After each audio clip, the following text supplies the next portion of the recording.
Hello and welcome to Rathods Science Academy. Today in this session we are going to see current affairs of 5th September 2025. So let's get started with our discussion guys and let us see the first important article. So see the title. IITM tops NIRF rankings. Minister criticizes its peer perception parameter. So actually this article is talking about one important rankings in higher education. That is nothing but NIRF. So where you can use this article is whenever you are writing about higher education, its challenges, you have to use this ranking guys. Okay, so this article is talking about NIRF rankings. So please make a note. NIRF ranking 2025. So first of all, write down the full form of this NIRF. NIRF is nothing but National Institutional Ranking Framework. NIRF stands for National Institutional Ranking Framework 2025, and this year ranking which mainly keeps 10 higher education institutions in top. So those 10 top higher education institutes in India are first 1 to 6 or IITs or 1 to 7 or IITs. Indian Institute of Technology, the first place is taken up by IIT Madras. Second one is IIT Bangalore. Next one is IIT Bombay. Fourth one is IIT Delhi. Fifth one is IIT Kanpur. Sixth one is Kharagpur. And seventh one is Roorkee. And after this, we have this AIMS New Delhi. And next one is Jawaharlal Nehru University Delhi, and as well as Banaras Hindu University in Varanasi. So here how you can expect a question. So here you can expect a question regarding the facts of NIRF in your prelims. And even these rankings that you can use directly whenever you are writing any answer regarding education, especially higher education. So if you take education, which is part of your GS paper 2 under governance, you have to study about early childhood education,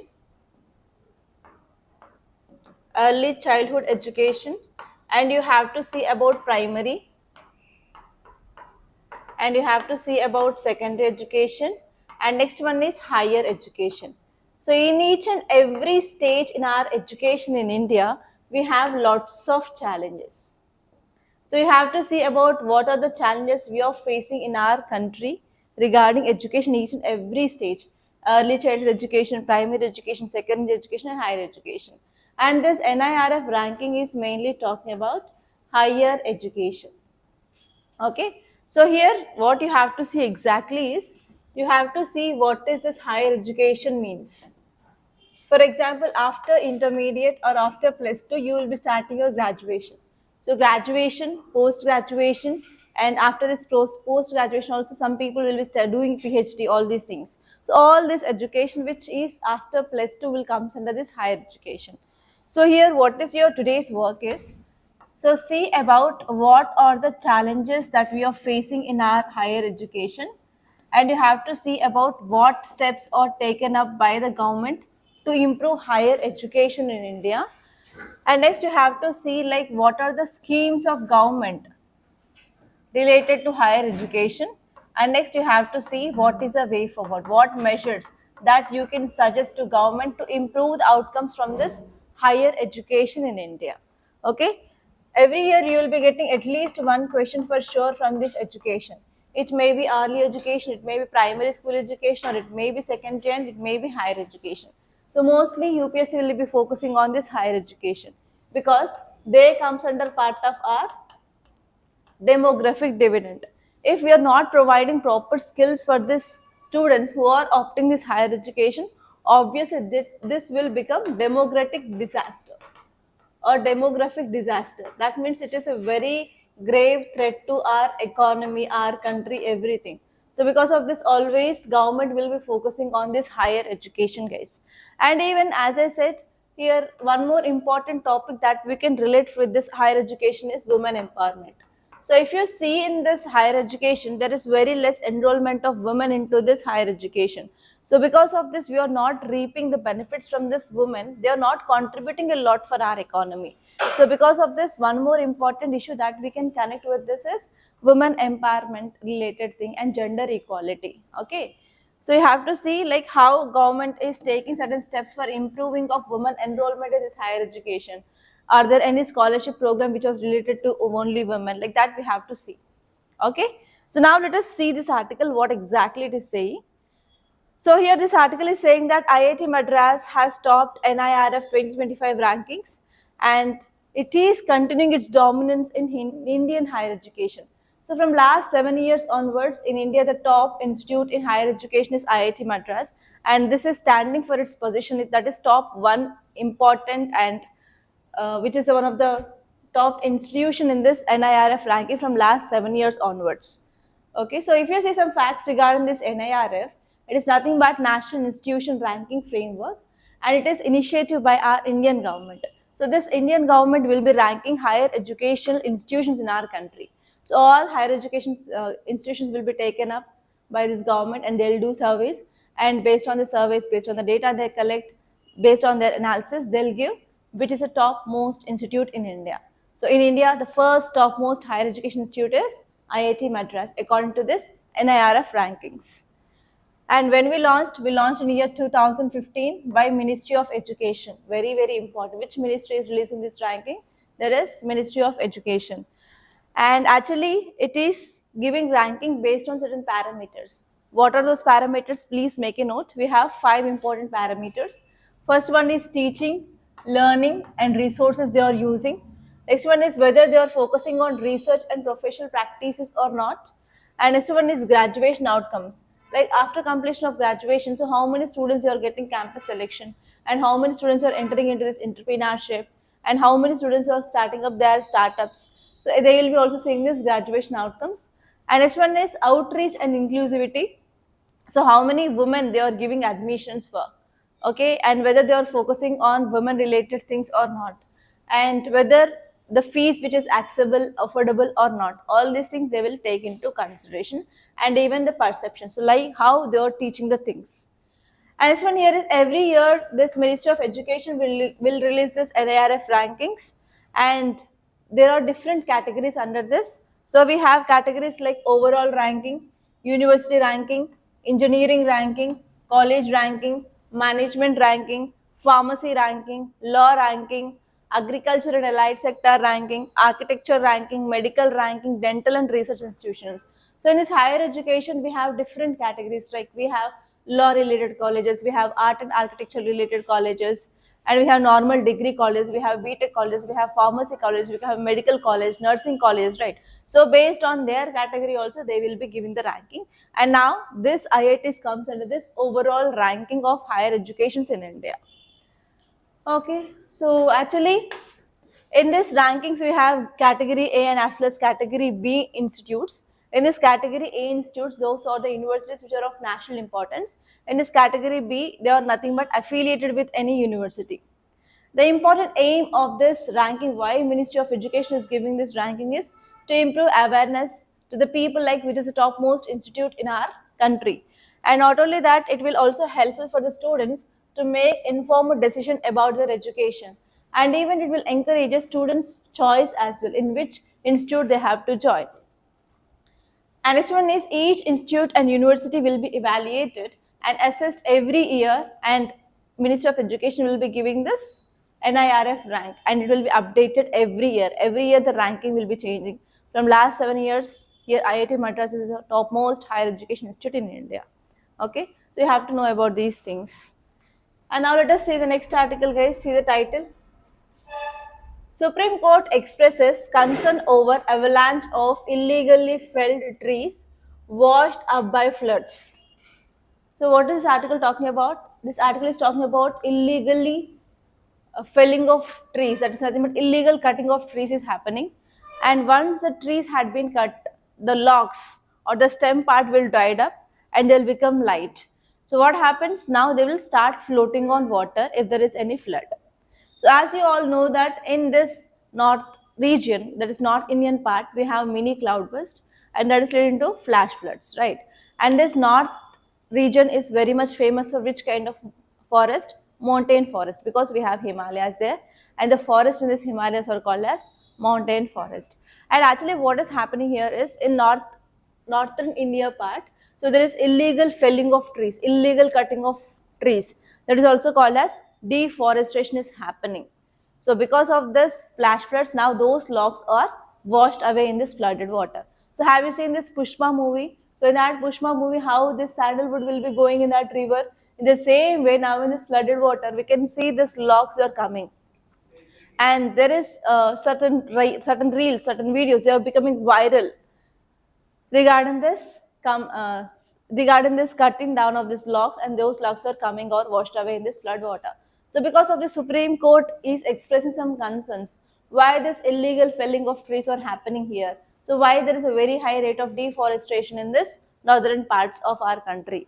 So this article is very, very important from how many subjects? First one, it is talking about illegal felling of trees.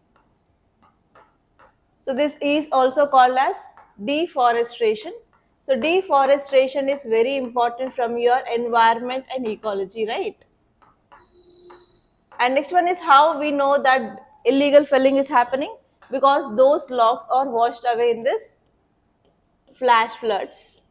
So you have to see about this flash floods, what are the reasons behind this flash floods, how it is causing destruction, how it is causing loss of life, loss of property, and impact on infrastructure. So it is important from your GS paper 3 under disaster management. And why these flash floods are happening now? Because of this mini cloudburst in this North Indian part. It is because of mini cloudburst. So it is important from your GS paper 1 under geography. And next they also gave one more keyword in this article, that is avalanche. So what is avalanche? Avalanche. So again one more word that you have to see, avalanche. And this is also very important from your GS paper 1 under geography. So in geography you will be studying about this avalanche, landslides, mudslides under this topic called as mass movements. Avalanche is nothing but it is type of a landslides. Okay. So as you all know that in northern part, so here we have Himalayas, right? So Himalayas, they have very steep slope. So because of this, what happens if there is any little rainfall, and actually these Himalayas, they are mainly formed because of plate movements. So that means they are made up of which kind of rocks? Sedimentary rocks. They are not igneous rocks, they are sedimentary rocks. So because of this, what happened? They are not that much stable.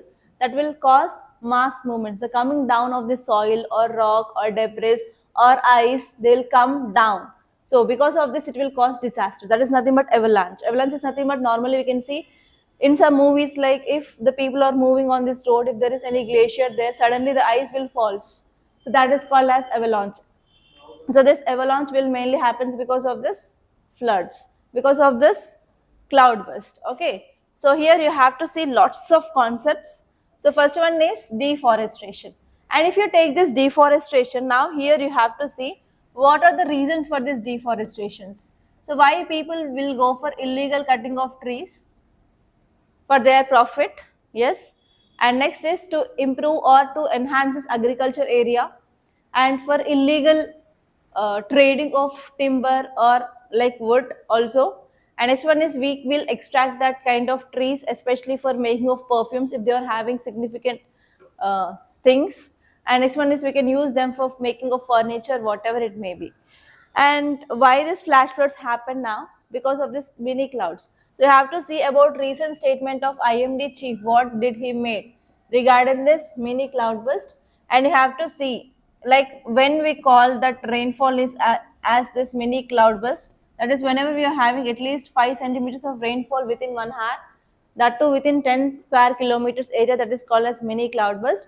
And in which area this mini cloudburst is increasing day by day. And here again you have to see what is the mechanism of formation of clouds and what are the different types of clouds do we have. Okay, and next one here is you have to see about this flash floods and avalanche from this disaster management point of view. Like how can we mitigate this loss of life and loss of property? How can we control that? How can we take the help of science and technology? Like we have different satellites that we are launching into this space. So which kind of satellites will helps to control that. So all these things we have to see, and even we have to see about role of IMD, that is Indian Meteorological Department, in mitigation of this kind of disasters in our country. So all these are the areas that we can connect with this single simple article. Okay, and even now one more area that I want to add is who is telling this, who is showing concerns. That means Supreme Court is showing concerns. So in which subject we can see about the Supreme Court? In our polity from GS paper 2. Again you have to see about what is the role of judiciary in protecting of environment. So again from polity point of view you can see about DPSPs, that is Director Principles of State Policies, and as well as fundamental duties. So some of these articles in this fundamental duties and as well as DPSPs talks about environment protection. Again you have to see which article is talking about that. Okay, so from all these subjects this article is very important. Okay, so it is not like just saying of title and removing it from your brain. So you have to interconnect each and everything, guys. Okay, now let us see the context, what it says. So Supreme Court has expressed alarm over avalanche of illegally felled trees found washed up during the recent floods, particularly in these Himalayan states, and calling it as a grave environmental issue now. So what is happening in these Himalayan states? They are going for illegal felling of trees or deforestation in this region, and now because of this flash floods, those logs they are washing away in this flash floods. So because of this, we can say that Supreme Court is saying this event as a grave environmental concern. So though the concern arose from viral footage and media reports, which mainly shows that timber logs in flood waters, indicating that a large scale of illegal deforestation is happening in these hilly regions. So if you see some details, it mainly saying that Supreme Court took notice after floods and landslides ravaged from Himachal Pradesh, Uttarakhand, Punjab and Jammu and Kashmir. So in these regions we can see like very high illegal felling of trees is happening. And now the bench, Supreme Court bench led by this Chief Justice, he mainly said that yes, it is unlawful act, it is not according to the law. And he said that when we are going for removal of the trees in this Himalayan region, the soil become very loose. That will lead to further more landslides, further more avalanches, further more impacts. So we should not go for removal of these trees in that region because it is environmentally and as well as ecologically very unstable region. So we can't go for deforestation in this region. That is the thing he mainly said. Okay, so because of this, now Supreme Court gave the notice to central government and as well as NDMA and as well as Environment Ministry and some higher authorities in that states and state governments to seek urgent response like what you are doing. So take some action, take some steps to control that. So in this way Supreme Court gave the notices. And if you say what is happening here is there is illegal logging is happening, illegal felling of trees is happening. When this illegal felling of trees happens, whenever there is no proper surveillance of that area, what is happening if you are not taking care of. And this one is if there is any poor enforcement of forest laws, if there are any corruption or if there is any monetary incentive which is given for that so and so officer who is in that area. So because of all these reasons, this illegal felling of trees will happen. And this one is state ministers also have criticized forest officials for inadequate monitoring. Why you are monitoring? For the saving of forest, we have separate ministry and we have separate forest officers also. What these forest officers are doing? So now the state government is criticizing this forest officers regarding their negligence. And this one is they are also going for certain developmental activities, construction activities. So if you are going for these developmental activities, infrastructure development or any construction activities, obviously we have to go for clearing of forest. It is also one important reasons. And next one here is now monsoon season mainly triggered this flash floods and now landslides are accelerating in this region. So because of this, we came to know what is happening in that region. Okay. So what is the impact of this illegal felling? So it will be having environmental impact.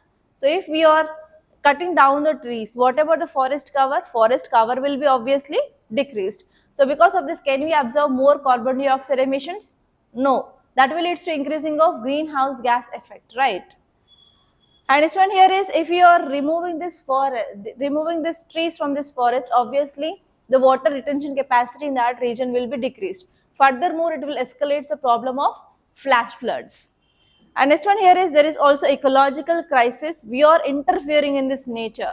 So because of this, if you are going for continued deforestation, that will lead to no forest left in some regions. And this one is many a times here people who are living nearby this forest, especially villagers and tribal people, they depend on this forest produce for their livelihood. So they will be also loss of livelihood for these people who depended on this forest. That will harm local communities.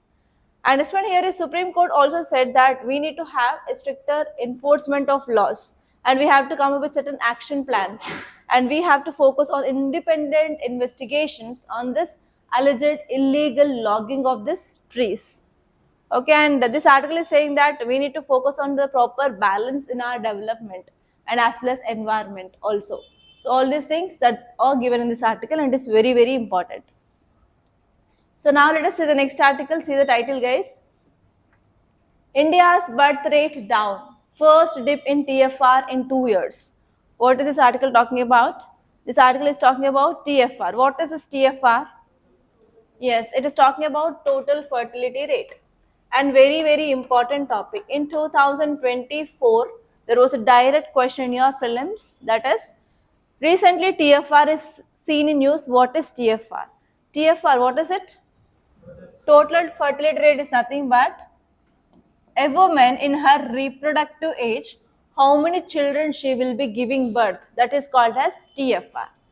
Okay, so that is the meaning of TFR. And if you see in India, so if you see North and as well as South India, in which regions we have good TFR? Yes, we have less TFR in this South, and we have more TFR in this North. So here, whenever there is increasing of education, increasing of awareness in the women, will they go for giving birth to more children?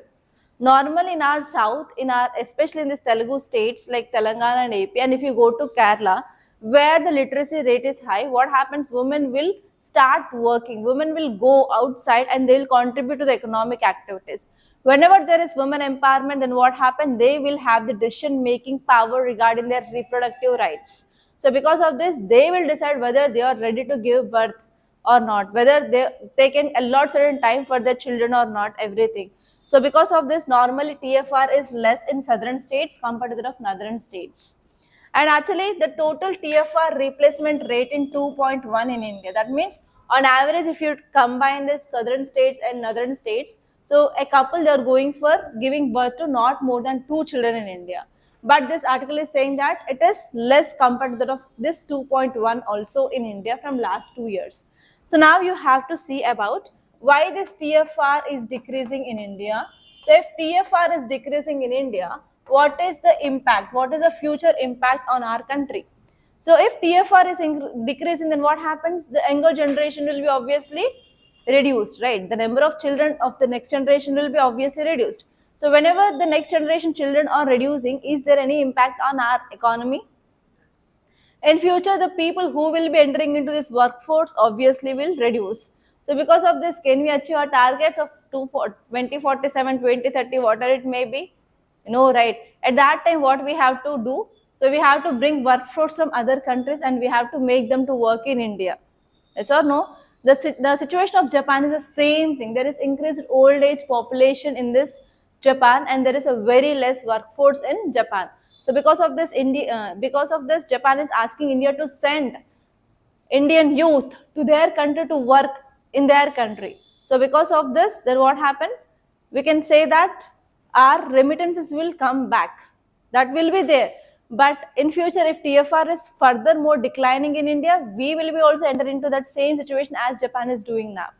Okay, so because of this, we have to take proper steps regarding maintaining of good working age population in the future. So now let us see this article. From which subject it is important, guys? It is important from GS paper 1 society and as well as economy point of view from GS paper 3. So if you say this context, it is saying that India's birth rate has declined. The total fertility rate recording its first drop in 2 years. to 1.9. So actually the replacement level, that is TFR in India, is around 2.11. So now it had been decreased to 1.9. So here this article is saying that we have to maintain proper TFR so that we can maintain this population stability in our country. So if we are not making proper TFR in our country, it will be having lots of impact on our society, economy, and as well as policy implications. So this article is saying that the latest data shows that India's TFR is 1.9. And in 2023, the TFR was 2.1. In 2025, the TFR is 1.9. That means within 2 years only, there is a drastic decreasing of TFR in our country. And especially in urban areas, if you're comparing with urban areas and rural areas, in urban areas, TFR is furthermore less because both mother and father, that is the couple, they'll go for working. So if they are going for working, then what happens? So they will not get that much interest to have a children, and they want to limit their number of children. That is the reason why in urban areas TFR is furthermore less compared to that of rural areas. At rural areas they have the trend of 2.1, but in urban areas we have just 1.6. And in some southern and western states like Kerala, Tamil Nadu, Delhi, there is a very fast decline of this TFR. Why? Because if they are having children, they have to spend more on their education, more on their health, and now it is becoming a lot of burden for the parents to spend a lot of money on their children.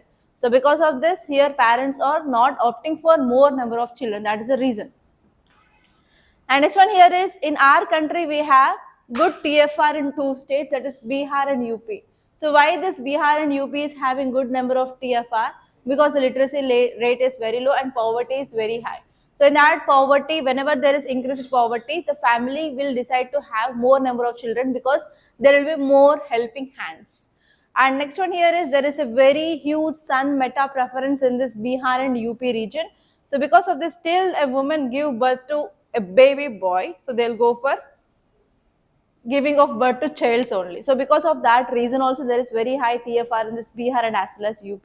And still this Vedic literature is going on in this Bihar and UP. You can see this exactly whatever you studied in your Vedic literature, especially early Vedic and as well as later Vedic things, that you can see even today in this Bihar and as well as UP. They have a very lot of sun meta preference related concepts.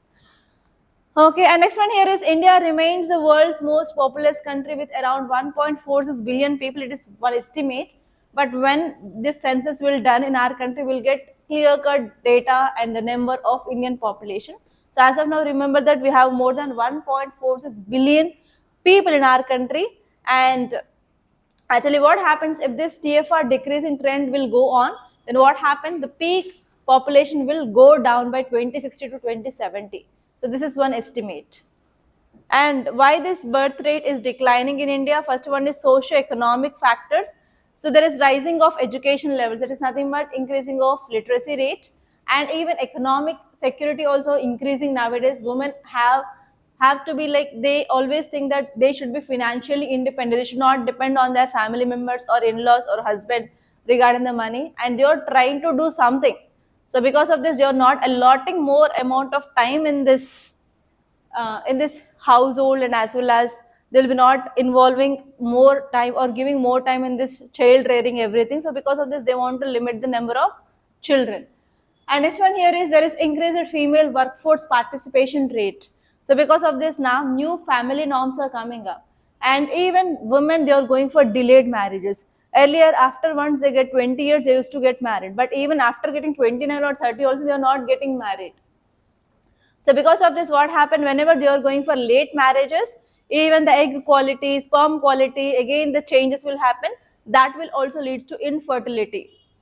And this one is health and infertility. As I said, because of increasing of infertility rates, there is also decreasing of TFR in our country. And this one is, even nowadays we have good access to family planning measures or methods. For example, we can get this contraceptives and we can go for operations, surgeries, whatever it may be, and even there is increased awareness to the people about this contraceptive measures. And even we can get this pills on this over counter the medicine, that is nothing but OTC medicines, that is nothing but the pills that can act as a contraceptive. So even we can use that directly if you go to a pharmacy center. So because of this awareness, what is happening here? There is decreasing of TFR in our country. And next one is because of migration, because of urbanization also, there is lots of changes in this TFR. And whenever we are moving to the urban areas, obviously there is increased standard of living and as well as increased expenditure. So if expenditure is increasing, then obviously we have to cut down expenditure on one side. So where we'll cut down? We want to limit the number of children. Okay. And even there is lots of change in the culture. There is delayed in the marriage in urban areas, and even they are giving more priority for their career rather than the children. And there is also increased personal freedom that is also influencing the fertility choices in women. So because of all these reasons, there is decreasing of TFR in our country. And what will be the impact? So there are certain positive impacts and there are certain negative impacts. So what are the positive impacts? We can slow down this population growth, and we can have the proper access to the resources, and we can save our environment. If population is increasing, we have to go for exploiting of environment, right? So we can also save our environment, and we can also improve our social infrastructure, and government can come up with the programs which will target now the people who are actual in need. Okay. And next one here is what are the negative impacts here. So here there is a risk of increasing of aging populations compared to that of young age population, right? Especially states like Kerala and West Bengal, they are having this problem. And even if old age people are increasing, what happens? So whenever they are dying, then what happens? Obviously, the population number will be decreased. That is called a shrinking of population in that state. And next one is what happens whenever there is increasing of old age people, there is increased dependency ratio because they can't work anymore because of the age.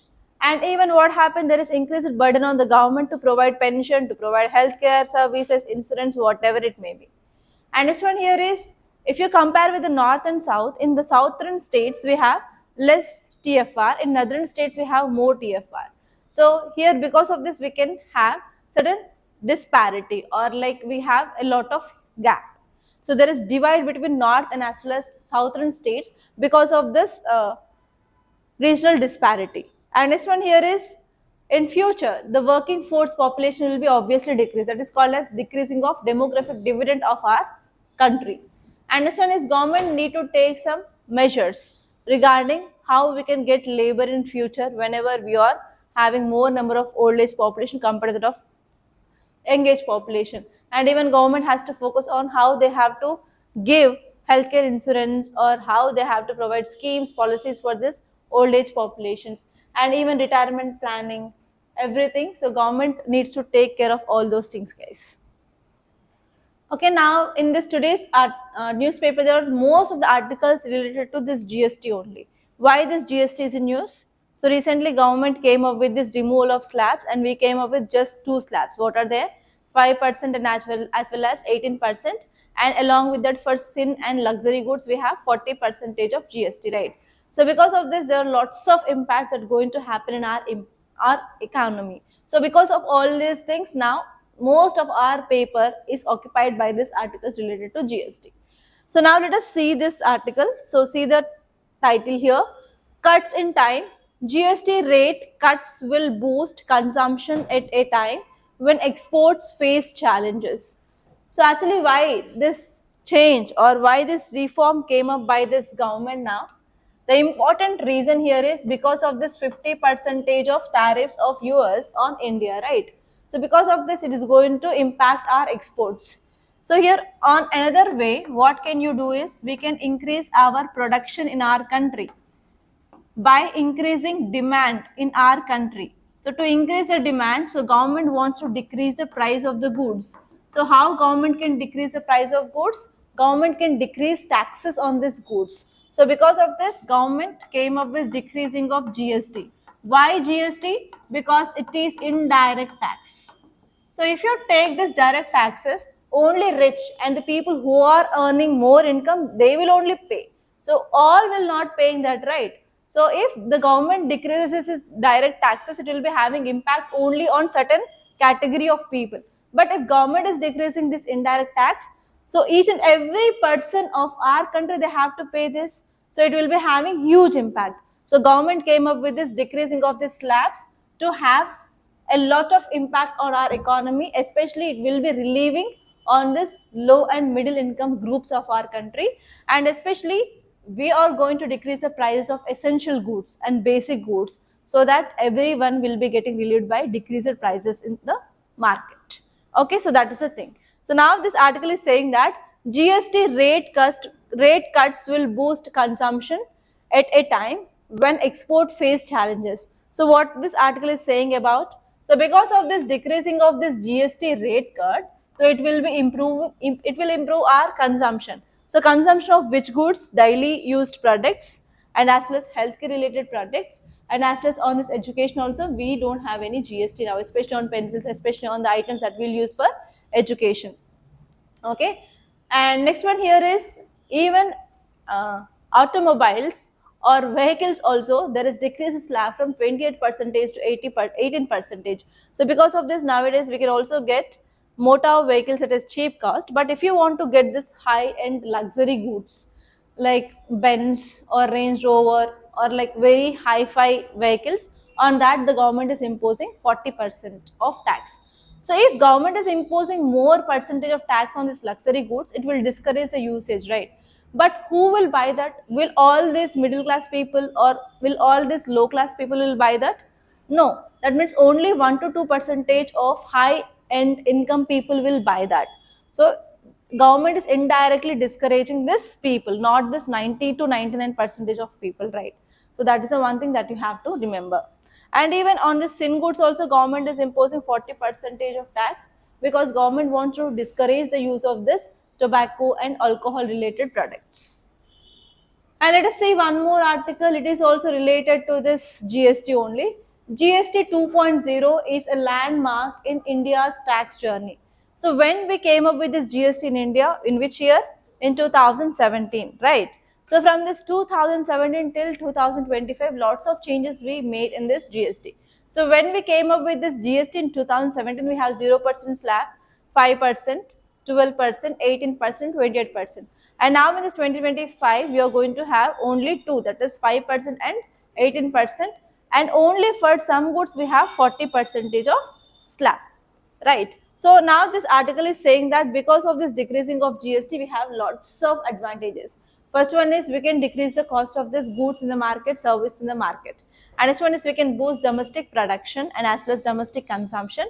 And even we can improve the purchasing power parity of the people, and we can improve employment generation, we can reduce poverty, and we can improve standard of living. And even if the prices of the goods are decreasing, so people will consume more. That means we can also maintain the proper health of the people and we can reduce the malnutrition. So all these are the advantages of this GST, guys, GST 2.0. So this article is saying that 56th GST Council unveiled GST 2.0, which is called as Next Generation GST. And this is going to boost like agriculture, health, manufacturing, and even it will be helpful for improving of ease of doing business in India. So if you see the details, it is mainly saying that the first point they said is they went for simplification of this GST structure. So now this GST 2.0 will replace this 5%, 12%, 8% and 28% to just 5% and 18%. In 5% slab, only the essential goods will come and standard goods will come under this 18%. And luxury and sin goods, they have 40% of taxes. So these thin and luxury goods comes under like tobacco, pan masala, gutka or alcohol based things, and as well as luxury cars. And if you see the tax relief for essential goods, so full GST exemption on individual life and health insurances. On this life and health insurances, there is no GST now. And some essential goods like milk, paneer, Indian breads, they also don't have any GST now. So here there will be decreasing of price of paneer, milk and as well as Indian breads, and as well as health policies, insurance policies also now there is a low cost. And this one is for consumer goods like small cars, TVs, air conditioners, cement, auto parts. Now they had been reduced from 28% to 18% slab. That means on this also there is certain reduction of the prices. And for renewable energy devices, from 12% to 5%, because now government is focusing on reducing of carbon dioxide emissions, and we have a target of carbon neutrality by 2070. So that government has to boost this consumption or like increase the demand for this renewable energy goods. So now they decreased this 12% to 5% slab here. And next one here is in this medical and health devices also. So there is no GST for life-saving drugs, especially some goods we need every day, like for example paracetamol. We know about this dolo, and we know like atropine drug, it is very very important. So there are certain drugs which will save the life. So for that life saving drugs there is no GST now. And on this cancer and some rare disease drugs also the GST had been decreased from 5% to 0%, so that we can also improve healthcare access. So whenever the medicine cost is decreased, then what happened? We can improve the quality of the services and we can improve the life of the people. So here they are also focusing on health. And regarding agriculture and rural sector, so especially in agriculture, we will be using these tractors, we will be using this tires, we will be using pump sets, some equipment. So on this equipment also government reduces GST from 12% to 5%. And this one is very very important thing that you have to remember is on fertilizers. So without fertilizers we can't improve our agriculture produce, right? So on this fertilizers also from 18% to 5% decrease of this GST happened. And next one here is they are also focusing on dispute resolution. So for this dispute resolution, they came up with one tribunal called as Goods and Service Tax Appellate Tribunal, and it's going to operational from this December 2025 onwards. So if you have any disputes, or if you have any problems, or if you have any doubts regarding this GST or anything, so you can directly approach this tribunal from this December 2025 onwards. Okay, so these are the some important things which are made, or which are the GST reforms government came up, and this is called as new generation GST 2.0, and it will finally improve this dispute resolution, and it will also helpful for increasing of boosting of consumption and purchasing power, and overall we can get the cheap that is nothing but the low cost goods and as well as services in our market, guys. So these are like very good reforms in our economy, and this topic is very very important, and you can expect for sure question in your prelims, and you have to focus on in which areas how much percentage of this GST had been decreased, and you have to know some basics of this GST. Open your economy notes and just revise this GST related topics, guys, and you have to update this about this GST and which sectors had been reduced and what is the impact of this in your economy notes. Don't forget this. It is very very important and high yielding topic of your economy. Okay, so these are the important topics that appeared in our today's Hindu newspaper. By this I'm concluding. Thank you so much guys for watching, and please do like this class and share this class, and don't forget to subscribe to this channel, guys, and you can also follow us on our Instagram page. The link is given in the description box.